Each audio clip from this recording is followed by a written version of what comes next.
यमराज ने डाकू को साधु की सेवा करने को कहा।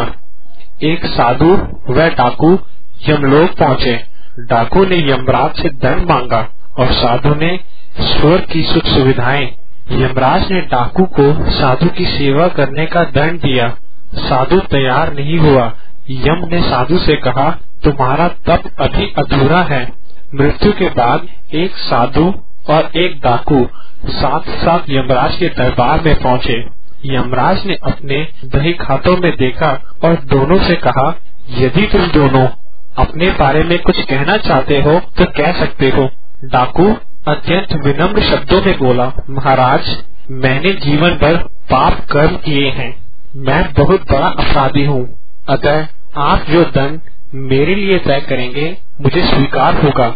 डाकू के चुप होते ही साधु बोला, महाराज, मैंने आजीवन तपस्या और भक्ति की है। मैं कभी असत्य के मार्ग पर नहीं चला। मैंने सदैव सत्कर्म ही किए हैं। इसलिए आप कृपा कर मेरे लिए स्वर्ग के सुख साधनों का प्रबंध करें। फिर यमराज ने दोनों की इच्छा सुनी और डाकू से कहा, तुम्हें दंड दिया जाता है कि तुम आज से इस साधु की सेवा करो। डाकू ने सिर झुकाकर आज्ञा स्वीकार कर ली। यमराज की यह आज्ञा सुनकर साधु ने आपत्ति करते हुए कहा, महाराज, इस पापी के स्पर्श से मैं अपवित्र हो जाऊंगा। मेरी तपस्या तथा भक्ति का पुण्य निर्थक हो जाएगा।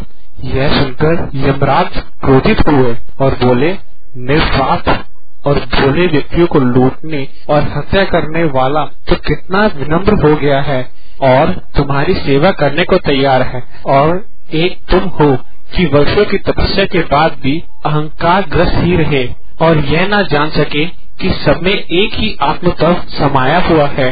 तुम्हारी तपस्या अधूरी है, अतः आज से तुम इस डाकू की सेवा करो। कथा का संदेश यह है कि वही तपस्या प्रतिफलित होती है जो निरहंकार होकर की जाए। वास्तव में अहंकार का त्याग ही तपस्या का मूल मंत्र है और यही भविष्य में ईश उपलब्धि का आधार बनता है।